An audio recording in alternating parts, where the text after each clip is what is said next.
first 2 days, they were terrible. But after that, you just relaxed and I felt amazing. I felt like coming home. Yeah. Why was it so terrible? I don't know. Maybe I was just detoxing or something because I didn't prepare anything. I just went there from my not too healthy life, I think. And then you're just eating this yoga food and drinking tea. And I think I was 2 days of physical and mental detoxing, and then I could relax, you know.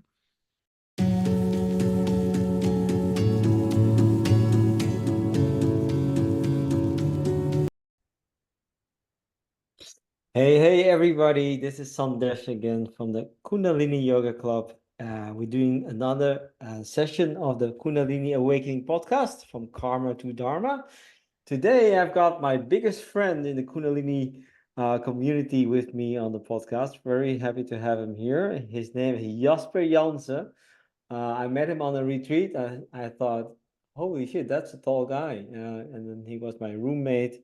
And I discovered he was all about the radiant body as a number 10. Welcome, Mr. Number 10, Jasper Jansen, to the podcast. Thank you. Thank you for inviting me. Very nice to have this conversation with you. Hey, Jasper, when I met you on the retreat, I remember, what do you drink after sadhana, the morning practice? Oh, well, I have to admit, I will drink coffee after my sadhana. Yeah. Yeah. What's But, wrong with that? Huh? Is there some... well, maybe it's not very typical Kundalini, but I really like my morning coffee. So I yeah. get my fresh brewed coffee after sadhana. Black, cappuccino, what's the taste? Like I have this percolator, this metal thing on the stove, and I make it very dark, very black. Yeah, it's a morning ritual. You know, I bet you that maybe even more people drink coffee after sadhana than we think. Yeah, so when I'm at retreats, I always shock people with my coffee habit. But you know, I don't try not to. I do it my way. You know what suits me, and Sometimes I do it too. Huh? I learned that, you know, the path of Kundalini is not about any judgment. It's just about being okay with who we are and, you know, embracing our desires, etc. yeah. And that was a couple of years ago. I was going fully strict. You know, so fully vegetarian, no coffee, no alcohol. And actually, I felt like it made me a bit cramped up. It's like I don't like it when it's too strict. It's like my mind is boxed up, you know. So if it feels in the flow, then I do it. But if I feel like I'm limiting and myself, it doesn't do me good. So So so tell me about that strictness. Was that something you came to from yourself, or was it an external influence in a Kundalini yoga scene? it's not like someone was very told me to do it, but at the time I was with a girlfriend who was practicing also a lot of Kundalini yoga, and I think we were both just very dedicated to the practice. And I felt like I would want to do everything possible to clear my mind. Um, but no, I didn't feel any push from people. From maybe sometimes right now people look at me strangely when I tell them I eat meat or something. But you know, I Yeah. don't know if when it feels good to me, it's all right. I'll Yeah, try dealing with that. I can imagine you're kind of a big guy. I can imagine, you know, sometimes you just feel you need a bit of a chunk of meat. Um, and I do agree with you that it's not about yes or no, it's about finding what is in balance for you, right? Yeah, indeed. And well, I know when I'm not in balance, I can drink too much coffee, for instance. This is not helping me. When I eat very clean, I cook every day very well and drink much more tea or ginger tea with it. I feel better. It makes me feel good. But a cappuccino here and there, or some sugar, that's all right. Yeah. But So the pleasures of life, it's all right. tell me, Jasper, what's your occupation nowadays? Where are you coming from the traditional career point of view? So I've been a physical therapist for 20 years right now, master manual therapist, so I can do the manipulations, of the joints. I used to just work with people with back pain and neck pain and shoulder pain and stuff like that, but I got a bit tired of just trying to fix something for somebody and it not really helping for a long term. It's I really like it when I really fix a problem for someone in the long term, that it makes a big change in their life. So I got a bit tired of that job because I really like the human body. It's very interesting, but if you're just, fixing someone up for a couple of months and they don't change their habits, it doesn't inspire me. So that's why I started doing Kundalini Yoga and yoga coaching. And I noticed, oh my God, this is really helping people much more in the long run. So I changed my job. I'm still a physio, but I work in the mental health organization for people with like panic disorders or burnout, depression. And I have my own business as a yoga coach, yoga teacher, and I work also for the Kundalini Yoga Club with the teacher trainings for Jasper, for Guru Gyan. And that's much more inspiring, I have to say. But before, and then we'll dive into that later. Before that, what did you think when you were young that you would become? Oh my God. Well, my problem was when I focus on something, I can learn it.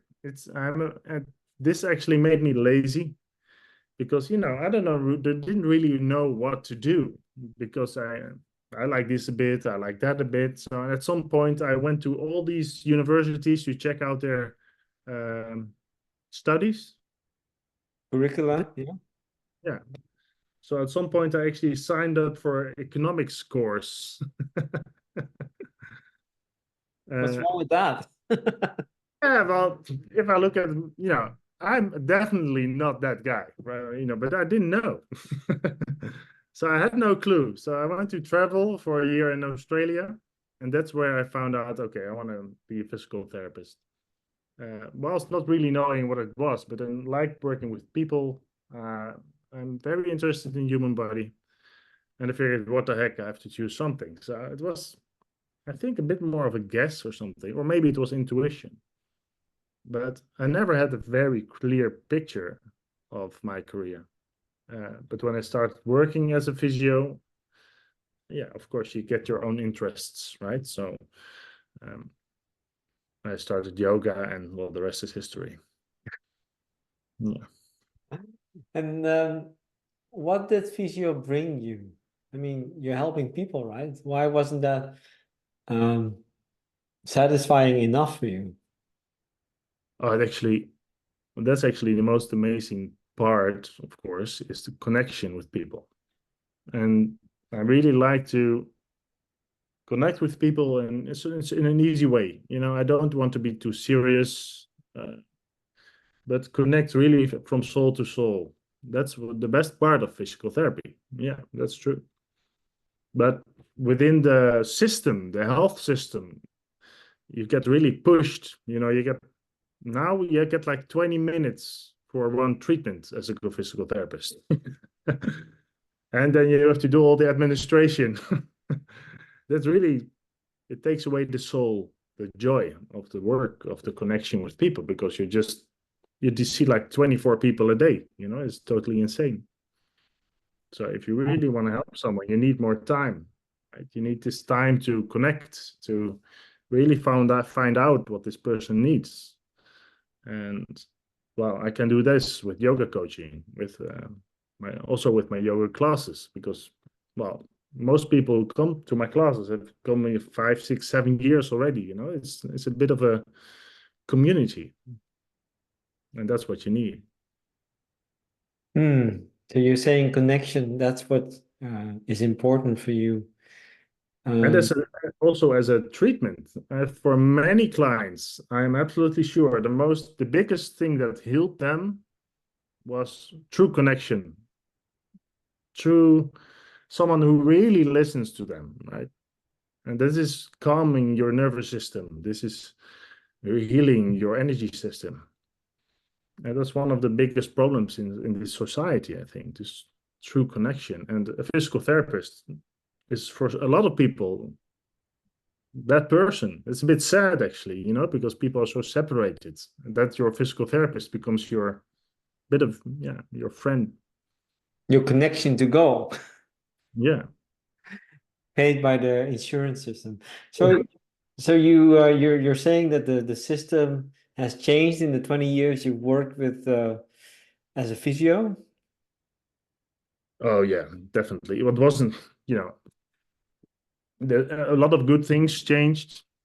There's been a lot of research about what works, but also there's been a lot more pressure from the insurance companies. So you have no time for them. You have to do a lot of administrations. So you have to do questionnaires and you're just typing off the treatment. And yeah, this doesn't help. I want to do it my way. When I'm a therapist, just let me do my job. I think I know what's right, and give me some time to do it. Yeah. And just to place you in the surrounding, where do you do this? Where are you from? Which, in the which area you mean? Oh, yeah, a lot of the people who discover this podcast can discover it on Spotify, so they might come from anywhere. So maybe you can tell us where you're from. Oh, well, I live in Eindhoven, in the Netherlands. It's it's a very well, I think it's a very nice city. Many people work here in what do you call this? Computer jobs, Tech job, tech tech, industry. tech, tech industry. So Yeah. many people all the time in their heads. And I also have quite a lot of clients who work these tech jobs that then, they tell me they have like 4 days working in their heads, typing the computer, and then they come to yoga class, and it's like all those stress just, it's like cleanses you. This is amazing. Yeah, this really gives me a lot of joy. So it's the tech people who work behind the desk and then they for the time of rest they find a yoga class with a tall teacher, Jasper. Yeah. And Uh, how is it for you to teach a yoga class? it's so relaxing. It's the moment I just sit down in front of a class, I feel relaxed. It's just, it's even when I'm not practicing myself, it's just like my whole system just calms down and clears my mind. So it's actually really a blessing for myself to teach classes, because even when I've been too busy sometimes for my own practice, I just sit down and you just calm down. Oh, wait. You're saying without practicing yoga, you can actually calm down and teach yoga? How does that happen? Well, I try to do my practice, but sometimes, I also like to do my fitness in the mornings, and, I can't do everything at once. So when I do fitness, maybe I don't have time for my yoga, and I just go to my yoga class. And I don't know, I think my nervous system just remembers everything I've done in yoga class. And so it just tunes into that vibration. I don't know if you recognize that when you're Yeah, I teaching. do. When you sit, something takes over. Yeah, you do. I don't know. Sometimes I don't even remember what I said the next day. It just goes in a flow, whatever needs to come at that moment. It just Yeah. comes. Yeah. But, and I really like it also when I'm teaching. It's like I have to say I'm not too strict with the kriya. So sometimes I change little things, and it always works out. So you just sit there and you feel, okay, this group needs a little bit more of this or that. So you just add or remove something, and you see the flow, and afterwards people tell me, yeah, that was just right. And so when you're, I think this is this shunya position, right? Neutral What's mind, Sunya? shunya, zero. So your mind just gets calm, and you tune in into your intuition, so you can feel what's needed in this world. And because you've done so much yoga yourself, you just sit down and you just, it's like switch. Yeah. Yeah, I'd say it's just this peaceful state of mind, which I think many people would pay gold for to find nowadays. Yeah. But with yoga, if you practice it often or intense, sometimes you can really get into shunya, this state of zeroness, right?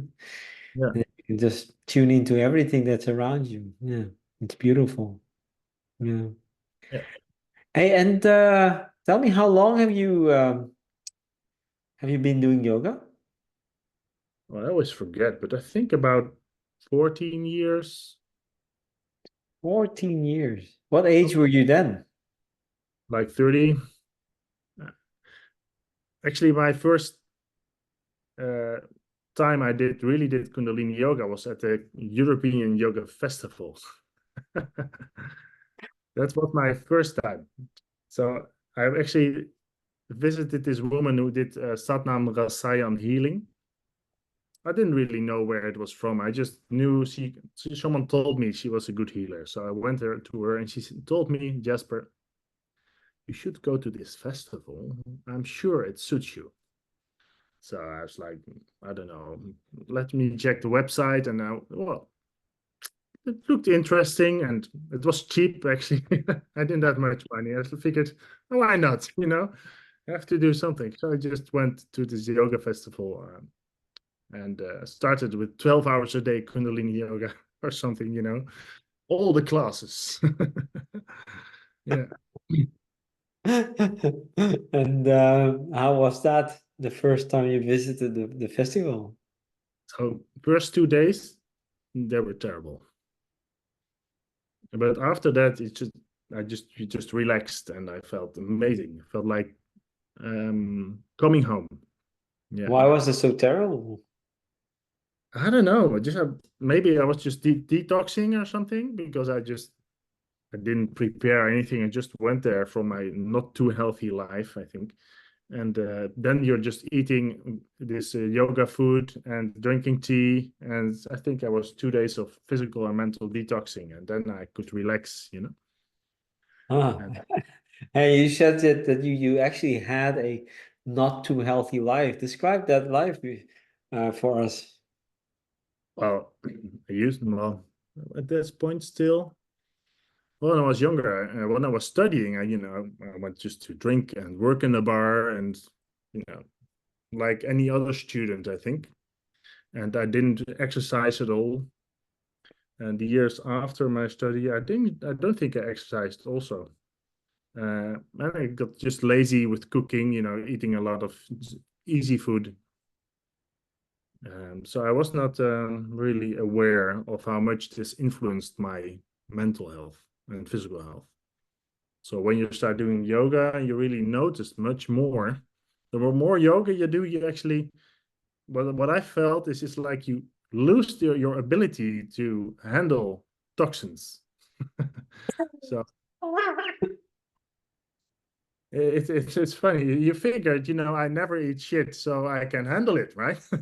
A little bit's fine, but then when you eat clean and you do yoga and then you eat something unhealthy, it really hits me much harder. So it really tells me, no, this is no good, because you're much more aware of the subtle differences in your energy levels in your body. Hmm. So about around 30, you came to a point you needed healing. Can you describe us that time, how life brought you into a point in search of healing? Um, it was already before that. When I was younger, I was very insecure, I would say. So always adjusting to other people, not daring to just express myself the way I am. And I was looking for different ways, so I tried like art of living at some point. It's a bit like yoga, and some other things. But I think because I was always adjusting too much to others, I got my stress levels just got high in between, and I needed some things to calm me down. So then I sometimes went to a healer. Uh, Also, this process was like, yeah, really more understanding myself and being brave enough to express myself the way I am. Yeah.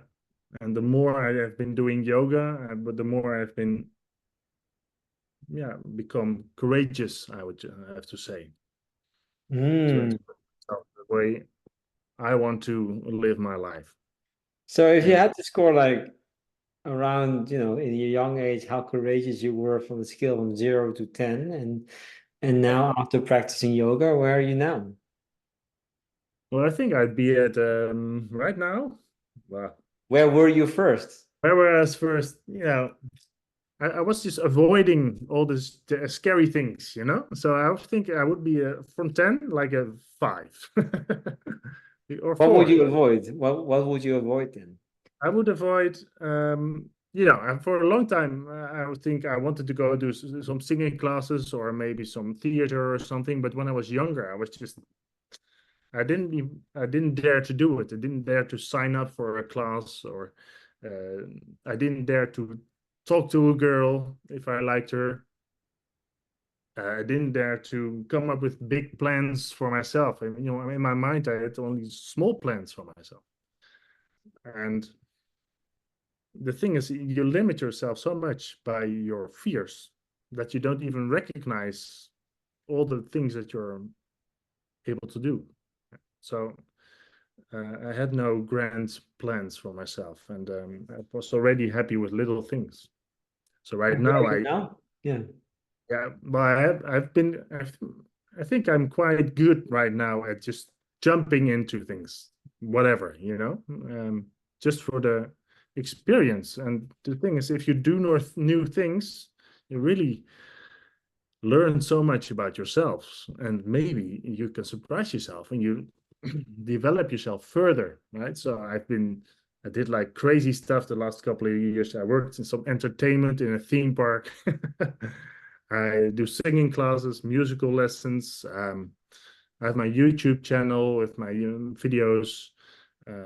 Well, teaching workshops, right? Teaching for a Guru Gyan and teacher training. You sit in front of a big group and you really have to present yourself. You have to dare to put yourself out there. And I've been practicing that. And it Hmm. really grew my radiance, I think. Yeah. Amazing. So where are you going to be in, let's say, another 7 years? 7 years. Let's do 6 and I'll be 50, right? Okay. Oh, well, I have some plans. So right now, I'm still working partly for a boss. So within 2 years, I want to just work for myself as a yoga. Um, yeah, what do you call this? A yoga I call it a yogi-preneur. yogi. Yes, yoga influencer. So, so I want to keep build my business as a coach, as a teacher. I want to actually. So I'm building this program together with Guru Gyan about yoga postures. And I really want to make this a very big program, a nice book, so I can teach this around the world. That would be amazing. So I go to teacher trainings around the world and inspire people to know more about their body within Kundalini Yoga and understand their body much better. So I'm not sure if that's complete, but that's some of the plans I have. Mm. Yeah. Wow. Wind back now. I know I'm going backwards and forwards, but Mhm. what made you decide I'll become a Kundalini yoga teacher? Oh, that's a good one. Well, I did my teacher training. Actually, I did my teacher training because my girlfriend from that time, she said, I want to do this teacher training and I'm going to do this. You want to join me? So I was like, sure, that's a good idea. That'd be amazing to do this together. So I didn't plan it actually at that point. So I joined to this intensive course in France. It was really amazing. And I got home and I started working again as a physical therapist. And I just noticed so many people had this so much stress. So all these complaints, headaches, back pain, neck pain, uh, tummy pain, stress, all physical complaints because of stress. And you could try to fix this with my hands, do a massage, do manipulations, do exercises, because it just doesn't work. One of the things we have to learn in our lives is to regulate our nervous system. That's what I always say. If you don't learn to regulate your nervous system, and the challenges of life come, you're gonna suffer. You really have to learn when all the stresses of life come, how do you regulate the stress? So I wanted to teach people this beautiful system so you can learn to regulate your body and stay within your healthy stress levels so you can connect to your soul, right? And I had so much great response. So at first I just started teaching and as a physical therapist a little bit within my sessions, and then I started teaching groups. And it's amazing the response. People tell me that they never did any yoga. There were people that thought they would never do any yoga, but because I'm a big guy, I just make stupid jokes and I don't talk very, what do you call this? Very. Dogmatic about how it should be done or anything. So then they say, okay, let's try this. And then they find out, okay, oh my God, this is something that I didn't know I needed. And when you see this happening in front of you, it just gives a lot of joy. And also you learn a lot of also from them again. So it helps myself too. Yeah. So in a way, you're actually saying through Kundalini Yoga or Kundalini Yoga teaching or coaching, I can realize myself as a healer. Yeah. Yeah. Is that what you are, Jasper? Healer? Sorry again? Is that what you are? Yeah. At some point I tried not to be, but I know that's what I am. Yeah. Yeah. And before I used my hands, but now I really like to use Kundalini Yoga and my presence to help people and to help them help themselves. Yeah. What's the difference between coaching? How does that look like? And being a physical therapist? How would you compare the two paradigms of healing? That's a good question. Well, the way I do physical therapy or in general? You fill it in. Maybe you start with general and then you say how you do it, but then you say how you do it just with Kundalini, maybe? Well, in general, physical therapy, they really try to do this evidence-based medicine. So they try to do everything that's proven, how it should. And you really work with the nerves, the joints, the muscles. So it's really on the physical level, which can be very helpful for certain complaints. But also it doesn't address other aspects of people's lives very much. So you can manipulate the joint, but if someone's has like a bad relationship or is stressed out because of a shitty job all the time, it doesn't change on a deeper level.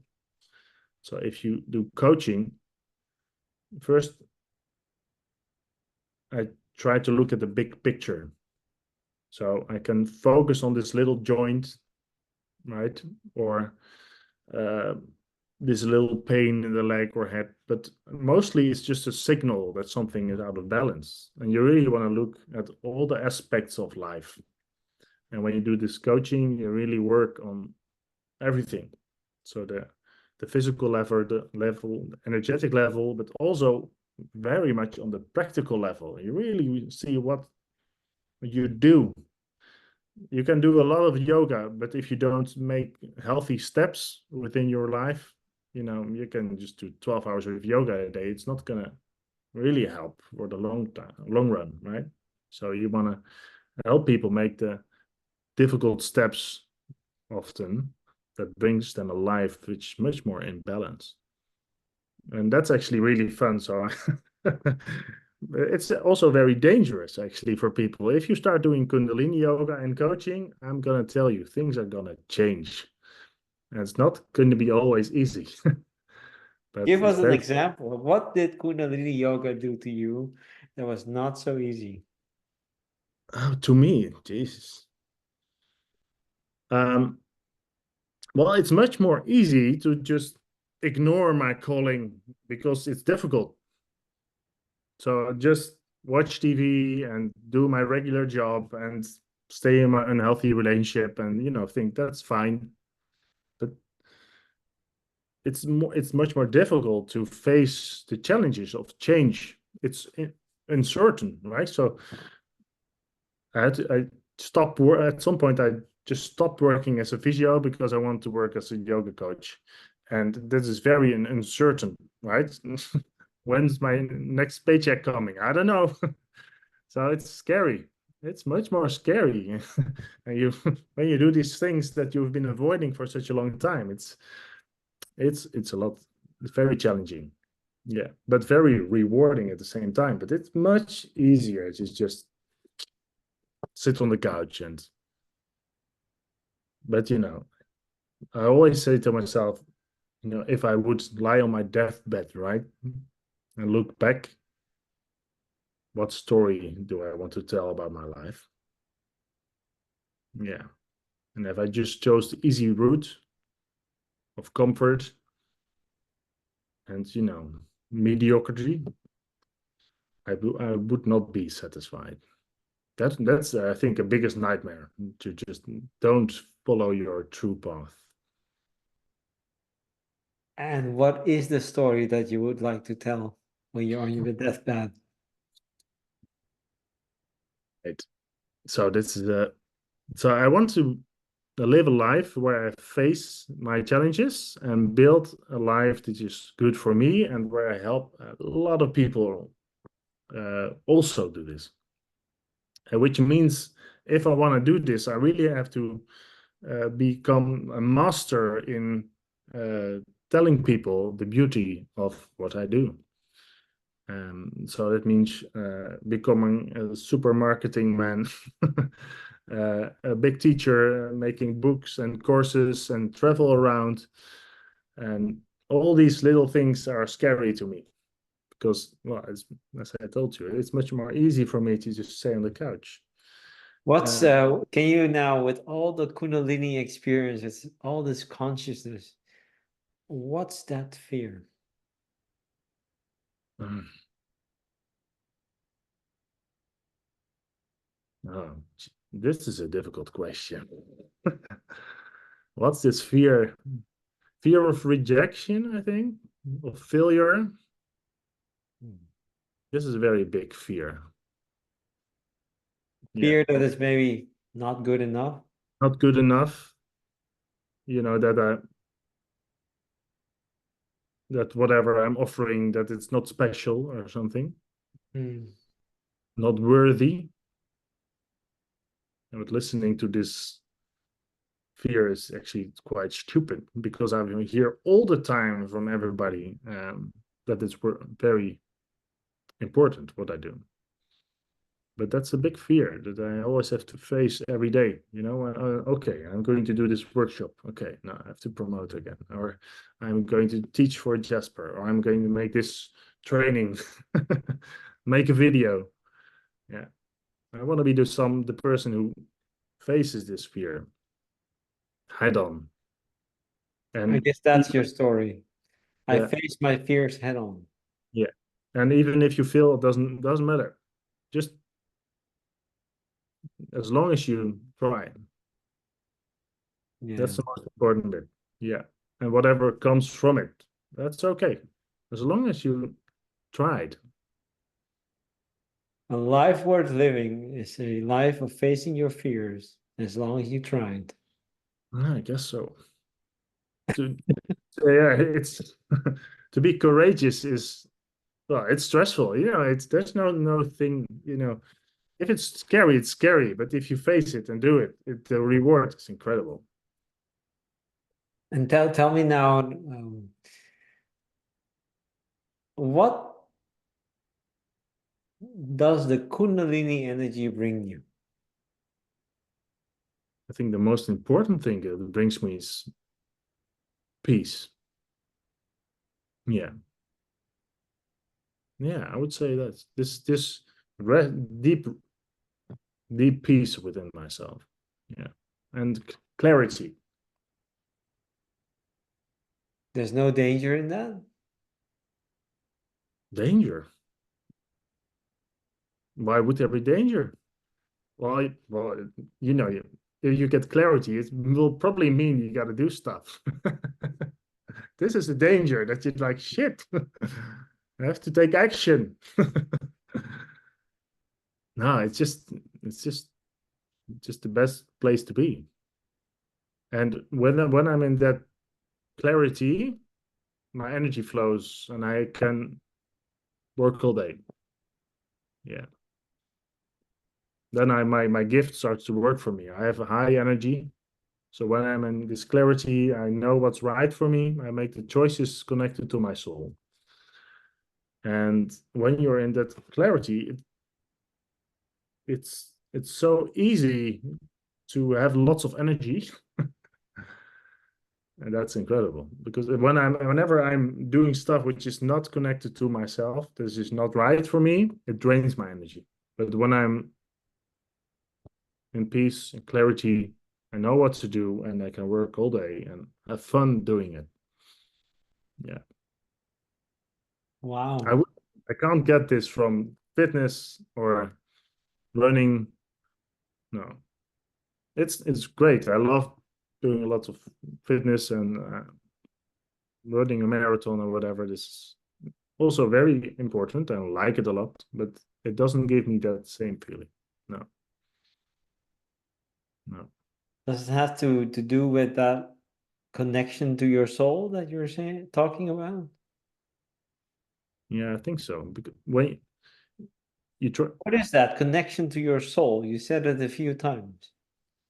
well, the thing is, well, in Kundalini Yoga, we say you have to uh, listen to your heart and use your head. And if you listen to your head and your heart is not in line with that, you get stress. You get a lot of stress. So if you learn to listen to your heart or your soul, the stress goes away. And if you do that, it doesn't matter if it's challenging, it doesn't matter, because even it can be hard or difficult, but the stress is just gone. It doesn't matter. So I think that's for me, to my soul, is when my heart is at peace, I can be challenged, but I'm good. I'm okay. Yeah, doesn't matter. So Just do. Kundalini Yoga helps you to face the fears, regulate the stress, Yeah. and just And experience the challenges um, in a very conscious, acceptable, manageable level of um, yeah, Yeah. Yeah, I would say. Well, the thing is, we're here to live, right? Whenever you make a choice out of fear, not connected to your heart, you choose, if you want a way to distract you, you choose actually a way to live less, right? All these distractions are making you live less. I don't know, die a little bit. We're here to live and to experience life. That's the purpose. Mm. I have to go out there. It's not behind the computer. Well said. Well said. And if you compare the energy levels now that you have now, compare with the time you were doing healing or searching for healing, how is your energy level? Hmm. Well, actually, I still underestimate myself a little bit. uh, because I have had a very challenging month or 6 weeks, and actually I found out that it's okay. Yeah, I can do a little bit more, but actually I was still limiting myself. I was like, oh no, I need some rest. No, no, actually no, I'm okay. That's my old way of thinking, that I should just need like much amount of rest. But no, actually my energy is much higher because I'm doing what's right for me, what's my path, right? Then I'm motivated, and you can just work. Well, I think 6 days a week. One day I like to chill out, but before it was I need 2 3 days, just zombie time. I know that too. No, but I have the same. Saturday is my chill out day, but the rest, I'm doing the things that my heart wants to do. So who bothers? It's not work. No, Some people say it's work. I mean, is this work what I'm doing? The a podcast? No, it's not work. It's just inspiring people, no, having healthy, deep conversations about a worthy life. That's not work. That's following the heart, right? yeah, indeed. So, as we're coming to an end of this podcast, what would you like to say to the people who are living their lives um, by looking at their fears, letting being guided at their fears? What would you tell them?